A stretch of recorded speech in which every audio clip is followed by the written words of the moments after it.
Titanic کیا تھا اور اس کا انجام کیا ہوا ساری دنیا جانتی، لیکن کیا آپ جانتے ہیں کہ سمندری حادثات کی تاریخ میں ٹائٹینک کے ڈوبنے کے پورے 100 سال بعد ایک اور ایسا حادثہ رونما ہوا جس نے ٹائٹینک کے ڈوبنے کا منظر یاد دلا دیا۔ ٹائٹینک کے برعکس حیرت انگیز طور پر یہ جہاز الٹا ضرور، لیکن 19 ماہ کی طویل مدت تک یہ جہاز ڈوبا نہیں۔ یہ سمندری جہاز کون سا تھا؟ اس کا نام کیا تھا؟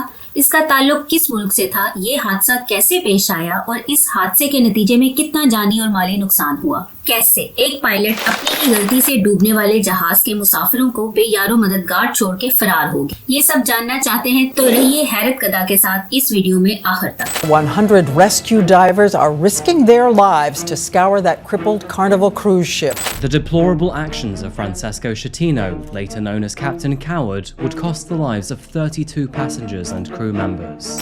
Divers near the site have spotted human remains near the shipwreck. It was supposed to be a dream cruise, sailing around the Mediterranean Sea for a week in mid-January. But 10 years ago this week, it turned into a nightmare. السلام علیکم ناظرین اکرام، یہ کہانی ہے کوسٹا کنکورڈیا، جو دراصل ایک اطالوی کروز شپ تھی جسے ایک اطالوی شپ بلڈنگ کمپنی نے 2 سال کی محنت سے تیار کیا تھا۔ اس کی تیاری پہ 57 کروڑ ڈالر کی حتیر رقم صرف ہوئی۔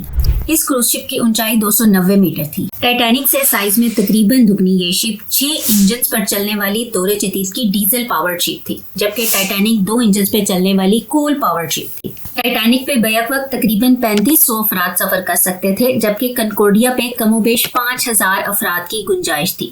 کنکورڈیا دور جدید کی تمام سہولیات سے آراستہ ایک ناقابل یقین حد تک لگژریس کروز شپ تھی، جو کہ کئی سینما ہالز، بہت سارے سوئمنگ پولز، جدید ترین تھیٹرز، بہترین ہوٹلز اور ریسٹورنٹس، سینکڑوں رہائشی کمروں اور بہت سارے بار روم سے آراستہ ایک لیوش ریزورٹ تھی۔ یہ شپ اپنے معمول کی سرگرمیوں کے ساتھ 3229 مسافروں اور عملے کے 1032 ارکان کے ساتھ چیویٹا ویکیا پورٹ اٹلی سے 13 جنوری 2012 کو روانہ ہوتی ہے۔ اس کروز شپ کا کیپٹن فرانسسکو سکیٹینو نامی ایک شخص تھا۔ اس شپ نے ان 7 دنوں میں 7 پورٹ سے ہوتے ہوئے اپنے مسافروں کو واپس چیویٹا ویکیا لے کے آنا تھا۔ کوسٹا کنکورڈیا کا پہلا پڑاؤ سیوونا تھا، لیکن ابھی سیوونا پہنچنے میں خاصی دیر تھی جب کیپٹن نے سیل بائی سلیوٹ کرنے پر اصرار کیا۔ یہ بحری سفر کے دوران استعمال ہونے والی ایک ٹرم ہے۔ اس عمل میں سمندری جہاز کو ساحل کے قریب سے گزارنا ہوتا ہے۔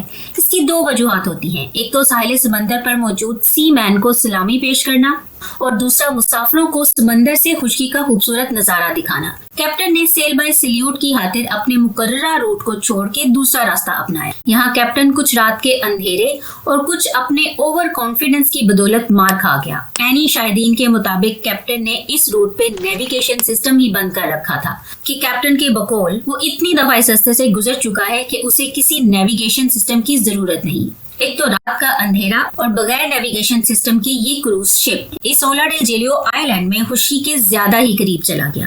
کروز شپ کو واپس موڑتے ہوئے وہ ہوا کہ جس نے اگلے چند گھنٹوں میں نہ صرف درجنوں انسانوں کی جان لے لی بلکہ کروز شپ کی کمپنی کو بھی ناقابل تلافی نقصان پہنچا ڈالا۔ ہوا یوں کہ کروز شپ کو جب کیپٹن نے واپس موڑا تو اگلا حصہ تو باحفاظت واپس مڑ گیا، لیکن پچھلا حصہ ایک چھوٹی سی چٹان کے ساتھ رگڑ کھاتا ہوا گزرتا گیا۔ اس رگڑ کی بدولت شپ کے نچلے حصے میں 53 میٹر لمبا سوراخ ہو گیا، جس کی وجہ سے شپ کے نچلے حصے میں پانی بھرنا شروع ہو گیا۔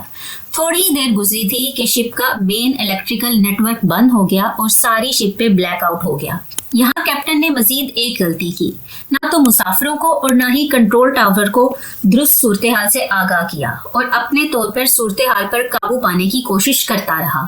شپ اس وقت جس سچویشن سے گزر رہی تھی، کیپٹن کو فوراً شپ ابینڈن کا آرڈر دے دینا چاہیے تھا، لیکن کیپٹن نے تقریباً حادثہ پیش آنے کے 1 گھنٹے اور 10 منٹ کے بعد یہ اعلان کیا، لیکن اس وقت تک بہت دیر ہو چکی تھی۔ شپ میں مسلسل پانی بھرتا ہی جا رہا تھا۔ تقریباً اتنی ہی تاخیر سے ڈسٹریس سگنل دیے گئے۔